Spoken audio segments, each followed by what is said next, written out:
ढल पम्फलेट जेको आहे जेको हिन में मौजूदु आहे, पंजाब में ढल जा अघ ऐं सिंध जे ढल ते उन ते पम्फलेट लिखे। उन पम्फलेट ते कामरेड हैदर बजतोई खे कोयटा में उन ते केस आहिनि ऐं उते उनखे जेको फ़ाइज़ ईसा जो वालिद आहे ईसा, उन खे उन दौर जे जज चयो त हैदर बजतोई खे चयो त ढलनि जे बारे में जेकी कुझु लिखियलु आहे इहो मुंहिंजो तनाज़ुर न हो त असां हिन शरीफ़ माण्हू खे छॾे ॾियो। त हुन चयो त न रुगो इहो मूं लिखियो आहे, अञा मूं वटि अंग करण मां उहे पेश कंदुसि। 2.5 साल हुन मच जेल में सज़ा काटी, पर हू उन ॻाल्हि तां हटियो कोन। Campbell jail, Lahore jail, Hyderabad jail, Karachi jail, 7.5 सालनि खां मुख़्तलिफ़ पीरियड्स में वधीक उन जेल पंहिंजनि ख़्यालनि लाइ, पंहिंजी ॻाल्हि जे लाइ, पंहिंजी ॻाल्हि ते बीहण जे लाइ उन क़ैद कटिया ऐं उन्हनि जी क़ुर्बानी मुख़्तलिफ़ नमूननि सां पंहिंजी सिहत में उनजी हली वई। आख़िरी दफ़ो जॾहिं मच जेल में हिते आया त हैदराबाद में जॾहिं हैदर बजतोई लथो त हैदर बजतोई तमामु घणो बीमार हो। उनखे चयूं त तव्हां हाणे काॾे हलंदो, हलो तव्हांखे पंहिंजे घर छॾियो। चई न, मां होशू जी क़बर ते हलंदुसि। त पोइ कामरेड हैदर बजतोई उन होशू जी क़बर ते आयो ऐं उते जेके जुमिला उनजा तारीख़ी आहिनि त इन बीमारी जी पोज़ीशन में बि हुन चयो, होशू तूं अकेलो न आहीं, तुंहिंजा वारस जाॻिया आहिनि। इहे लफ़्ज़ हुनजा उते तारीख़। त हीउ ग़ैर मामूली इंसानु हुआ। हिन खे कन्वेंशनल पर्सपेक्टिव में ॾिसणु पंहिंजी जाइ ते, अकेडमिक रिसर्च पंहिंजी जाइ ते, ही उन तनाज़ुर में हिननि पंहिंजनि ॻाल्हियुनि ते तमामु घणो अटल थी उन शयुनि खे असांखे सो जामी साहिबु हुन इशारो कयो पलीजे वारे पली साहिब जी ॻाल्हि त पलीजे साहिब खे हुन चयो त मोकिल, ऐं उन ते वॾो लिखियलु आहे हिन में जेको अदालती बयानु आहे, उन में काफ़ी तफ़सील आहिनि। सो हींअर असांजे विच में जिते पलीजे साहिब जी ॻाल्हि हले थी, पलीजे साहिब जो हैदर बजतोई सां तालुक़, ज़रीना बलोच जो GS नज़म खे जेको आहे अॻिते वधाइणु ऐं मुख़्तलिफ़ हवालनि सां जेको आहे अवामी तहरीक में जेको किरदारु अदा कंदड़ असांजी अदी उर्सा असां वटि मौजूदु आहे। ऐं इन ई सिंधियाणी तहरीक जे लाइ हिकिड़े दफ़े शेख अयाज़ पैगाम मोकिलियो, छाकाणि सिंधियाणी तहरीक JMRD मूवमेंट खां तमामु अयाज़ साहिबु घणो मुतासिर थियो। हुन चयो उन पैगाम में सिंधाणियुनि खे मुखातिब थी अयाज़ लिखियो, मुंहिंजी धरतीअ जूं धीअरूं, अवां कंहिं बि मर्द जे बराबरि आहियो, का घटि न आहियो। अवां पंहिंजी ख़ुदि ई सुञाती आहे ऐं चौधे वारे मां ॿाहिरि निकिरी चादर खे परचम बनायो आहे ऐं देश जी निजात लाइ मर्दनि सां कुलो कुले सां मिलाए अॻिते बि निकिरी पियूं आहियो। त अहिड़ी हीअ अदी जंहिंजो तमामु घणो कंट्रीब्यूशन आहे। अदी गुरनिसा पली जो खे चयुसि त उहे अचनि ऐं पंहिंजे ख़्यालनि जो इज़हार कनि। अदी गुरनिसा पली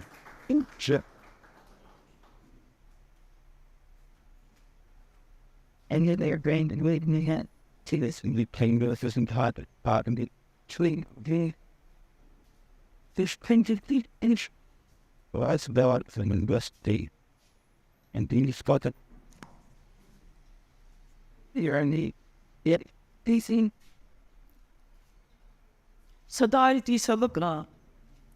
Bukana Basika Jehi Tehi Zatji Jumbashikan Heja Mosang Hane Sa Jaji Mature Day. Would you was his pyro? Would you appear in bedrooms? GS in the GS on your busted is in it.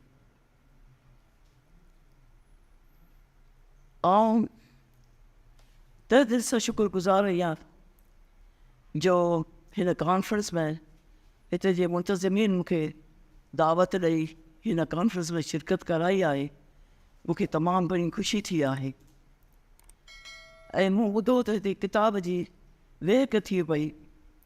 जेको हैदर बजतोई जी pamphlet ते मुश्तमिल आहे। उहो किताबु मूं त कोन पढ़ियो, पर बहरहाल मूंखे जेका दावत मिली उन जे हिसाब सां मूं सोचियो त आउं इन घणे वक़्त खां पोइ हिन सिंधाराजी में आई मुंहिंजो अचणु थियो आहे त आउं तव्हां सां गॾु वेहां, हिन सथ में शामिलु थियां, हिन किताब ते जेके तबसरा थियनि, जेके तज़िया थियनि उहे ॿुधां ऐं हिन किताब खे सम्झण जी कोशिशि करियां। हिते हिकिड़ी अॼु जेका तक़रीर थी आहे, जामी साहिब जेका तक़रीर कई आहे ऐं उन में केतिरा हवाला हुआ, पर इहे साहिब जो हवालो ॾिनई ऐं ॿिया केतिरा हवाले जेके तमामु ॼाण ऐं सम्झ भरी ज़कीर हुई। ऐं हिते हैदर बजतोई जे हवाले सां कुझु वॾी साहिब जी यादगिरियूं शेयर कंदीसि त अक्सर परींहं साहिबु जेको असां सां ॻाल्हियूं कंदो हो, उहो पंहिंजूं यादगिरियूं असां सां दोहिराईंदो हो।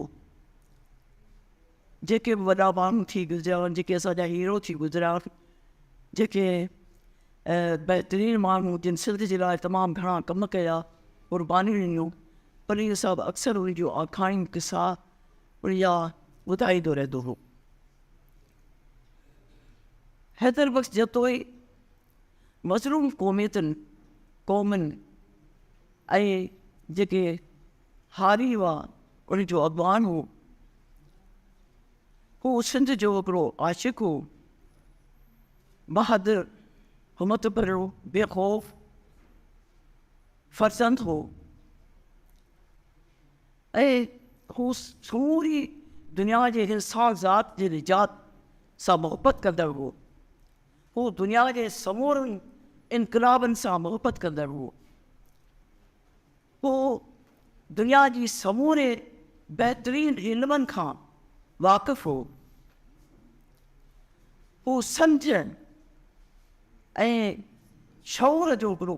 अखंड सवंड हो।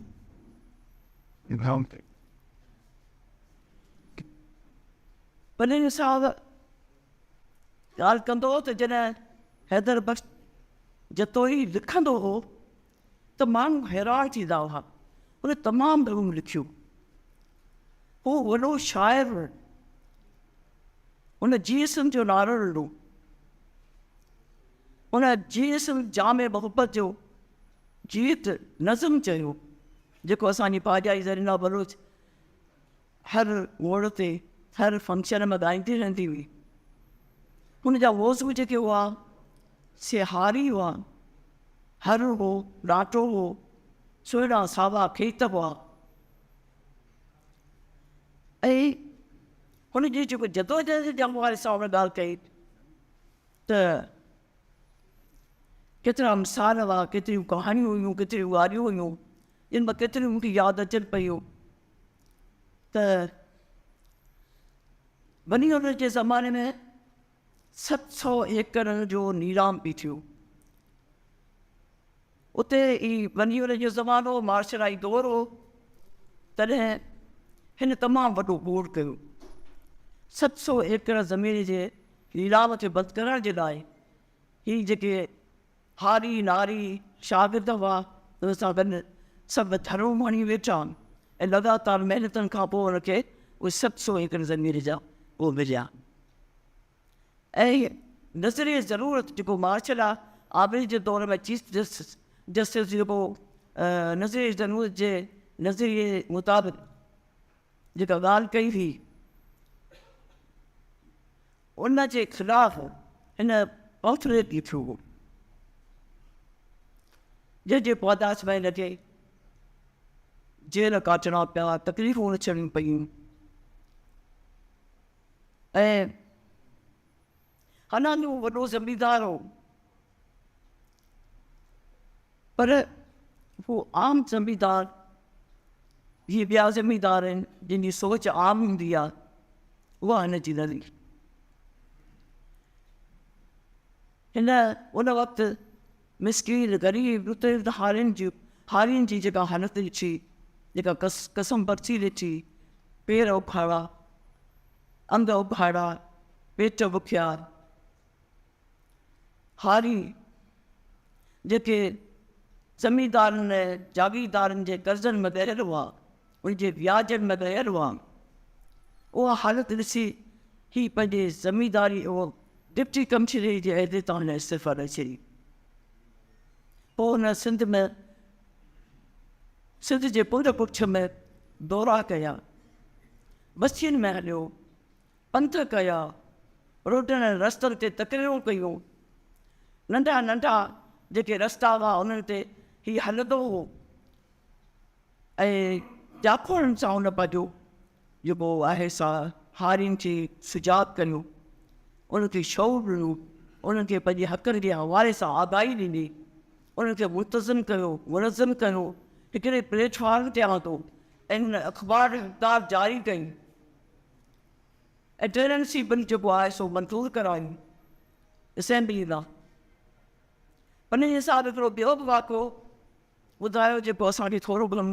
ऐं संजना बि मूंखे यादि हूंदो शायदि जामी खे बि यादि हुजे त जॾहिं सुल्तान गैबी ख़ान जी इलेक्शन हुई ऐं आउं सेकेंड ईयर जो वकालत जो तालिब इल्मु हुउसि कराची में हिकिड़ी सिधी अदबी शाख हुई जिते अदीब ऐं दानिश्वर गॾु थींदा हुआ शागिर्द गॾु थींदा हुआ उते उन अदबी संगत में हिकिड़ी अहिड़ी ॻाल्हि निकिती त हैदर बख्श जतोई इलेक्शन में बीहे थो नवाब गैबी ख़ान चांदी जे साम्हूं इहा ॻाल्हि तमामु वॾी हुई सोचणु जहिड़ी हुई हिकिड़े पासे सॼी सिंध जा ज़मींदार जागीरदार ब्यूरोक्रेट्स सॼी सिंध उथरी वई ॿिए पासे मिसकीन हारी पेरनि उगाड़ा ओरियत शागिर्द जिन जा खीसा खारी जेके गुरबत में हुआ पोइ उते पुछियो वियो त केरु केरु इलेक्शन लड़ंदा केरु केरु हलंदा त मूं चयो त आउं उथी बीठुसि मूं चयो सर आउं जेको सो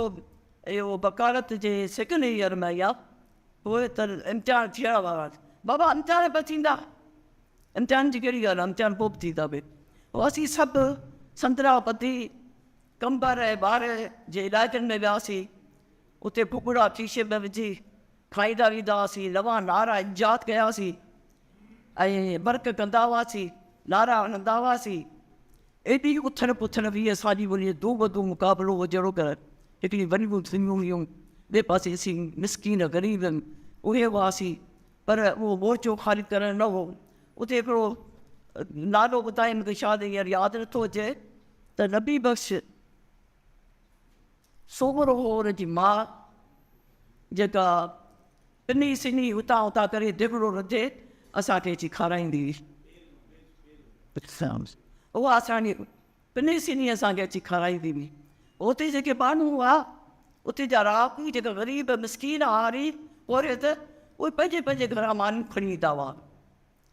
अबरे सबरे को मिर्च सां को कंहिंसां को कंहिंसां असीं उहे खाई ऐं पंहिंजे कम ते रवाना थी वेंदा हुआसीं असांजा अहिड़ा ज़बरदस्त नारा हूंदा हुआ एॾी हलचल हूंदी हुई एॾी जाखोड़ हूंदी हुई जो माण्हू हैरान थी वेंदा हुआ मज़े जी ॻाल्हि इहा थी जे सुल्तान गैबी ख़ान चांदनी जे जेके हारी हुआ ग़रीब मिसकीन पेर उघड़ा जेके उन तरफ़ जा हारी हुआ उन पासे में पथर हणणु शुरू करे छॾिया उहो उन पासे जा हालति इहा में बहरहाल इहे तमामु वॾियूं ॻाल्हियूं हुयूं यादगिरियूं हुयूं पोइ इहे जेके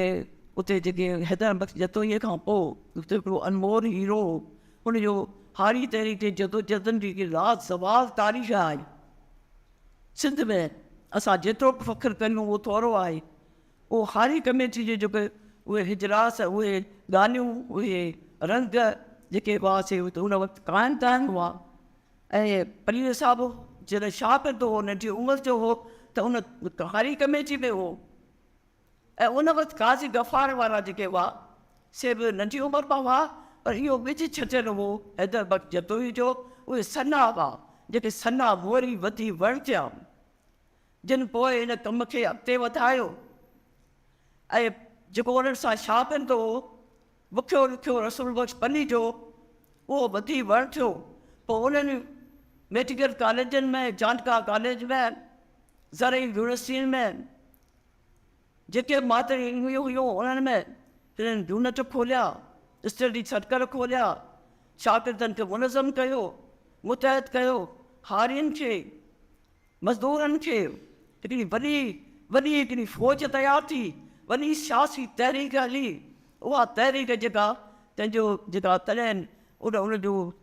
मतिलबु त जेको हो सो 1900 मुंहिंजे ख़्याल में 82 में जेका वॾे में वॾी जेका तहरीक थी हुई हारी तहरीक जेका मार्शल जे दौर में जॾहिं भुट्टो शहीद थिए भुट्टे शहीद थियण जे करे जेका सिंध में नफ़रत बि मार्शल जे ख़िलाफ़ जेका बाड़ी बि जेको ख़ौफ़ हो जेको लहका हो उहो ख़तमु करण जे लाइ पनीर साहिब पंहिंजी तमामु घणी कोशिश सां ऐं तयारी सां हारी तहरीक जी कॉन्फ्रेंस जो जेको असां ऐलान कयो हो उन पनीर साहिब ठीकु कोन हो में लखे माण्हू लखे हमारी उन कॉन्फ्रेंस में शरीक थिया हुआ जंहिंमें जंहिंजी सॼी एडमिनिस्ट्रेशन मास्टर एडमिनिस्ट्रेशन जी का ख़बर कान पई लिक में सॼो इहो कमु हलियो एॾो लिक में हलियो जे कंहिंखे भुड़क बि कान पई पर जॾहिं उहा कॉन्फ्रेंस रखी वई जॾहिं उहा कॉन्फ्रेंस उनजी कारवाई हली जॾहिं उन में लखे माण्हुनि जूं ताड़ियूं वॼियूं जॾहिं लखे माण्हुनि जा जोश ऐं ख़ुरोश हिकिड़े भरती ताईं पहुता त उते हिकदमि ख़बर पइजी वई मिलिट्री उनखे मार्शल एडमिनिस्ट्रेशन खे उन सॼी बदीन जी जेका एडमिनिस्ट्रेशन हुई उनखे ख़तमु करे छॾी डिसमिस करे छॾी ऐं पोइ पनीर साहिब खे हथ कढिणो वञी सॼे शहर मां जेको उन्हनि सर्विस करायूं हथ कढिणो वञी सॼे शहरनि मां ऐं केतिरनि ॿारनि खे जेके हुआ तिन खे कोड़ा लॻा हुआ अदा अरब ईरान गुल मोहम्मद चांद ॿिया केतिरा ई माण्हू हुआ जिन खे कोड़ा लॻा उन कॉन्फ्रेंस जे हवाले सां ऐं कॉन्फ्रेंस में उहा बदीन जी एडमिनिस्ट्रेशन डिसमिस थी ऐं BBC उन हवाले सां जेका ॻाल्हि कई हुई सा अॼु बि रिकॉर्ड आहे उन तारीख़ी जेका आहे हारियुनि जी मुंहिंजे चवण जो मतिलबु इहो हो त आउं सिंधियाई तरीक़े जे हवाले सां जेको आहे सो इंशाल्लाह के ॿिए वक़्तु इहो तमामु वॾो बाब आहे सिंधियाई तरीक़े जो जोड़ जो उनजी कारनामनि जो उनजी तारीख़ी ॻाल्हियुनि जो इहे लॉन्ग मार्चनि जो MRD में उनजी शिरकत जो MRD में उन्हनि जेका कारनामा सर अंजाम ॾिना सिंध जूं अबरियूं सबरियूं ॻोठ उहो घुमायूं जिन रस्ता जेके रस्तनि ऐं रोडनि खां ना वाक़ुफ़ु हुयूं उन एॾा वॾा कारनामा कया फ़ौज जे दूबदू उन्हनि मुक़ाबला कया नारा हया गिरफ़्तारी ॾिनियूं जेल भरिया सज़ाऊं काटियूं जेके उते मरता हुआ उहे बि लिखी रही आया पर जेके सिंधियाई तरीक़े जे हवाले सां जेके मायूं जेलनि में वयूं उन्हनि खे बार बार चयो वियो त तव्हां लिखी ॾियो त तव्हांखे असां मोकिलियूं पर उन कॾहिं बि अहिड़ी मतिलबु त बेअतराई वारी ॻाल्हि कोन कई उहे पंहिंजी सज़ा पूरी करे आयूं उहे पंहिंजी इरादे ते अटल थियूं उन्हनि पंहिंजो बिल्कुलु सिंध जूं हिकिड़ियूं सिकील थियूं चइजनि या हलाली थियूं हुयूं जिन जेके पंहिंजे उसूलनि ते क़ाइमु ऐं दाइम हुयूं जेके पढ़ियल कोन हुयूं PhD कोन हुयूं MPhil कोन हुयूं अंग्रेज़दान कोन हुयूं डॉक्टर कोन हुयूं इंजीनियर कोन हुयूं हिकिड़ियूं साथियूं सोतियूं अबरियूं सबरियूं बरजुस्तियूं बेखौफ़ सिंधी औरतूं हुयूं ॿाराड़ियूं जूं ही लॉन्ग मार्च 6 लॉन्ग मार्चूं पनीर साहिब कयो कंथकोट खां कराची सखर खां कराची बिटिशा खां कराची 6 लॉन्ग मार्चूं उहे लॉन्ग मार्चूं उहे न्याणियूं सिंध जूं औरतूं ॿुढा ॿार पंहिंजे घरनि खे ताला ॾेई बचा नंढड़ा कनड़ा कचनि ते रखी डामर वारे रस्तनि तां गर्मियुनि में सर्दियुनि में उन्हनि पंध कया तकलीफ़ूं काटियूं लठियूं खाधियूं मास्टराई दौर में उन्हनि ते अताब नाज़न थिया पर उहे पुठिते दॿड़ियूं ही वॾा कारनामा आहिनि सिंधियाई तरीक़े जा ऐं सम्झां थी त असांखे टाइम मिलंदा कि ॿिए दफ़े ऐं इहा ॻाल्हि मटाईंदीसि इहा ॻाल्हि कंदीसि बिल्कुलु मूंखे हिकिड़ी ॻाल्हि इहा सम्झ में बि अचे पई त मूंखे हिते करणु खपे पर हीअ छा त टाइम इलाही थी वियो आहे इन करे आउं हिन ॻाल्हि खे हिते ई ख़तमु थी कयां जय सूर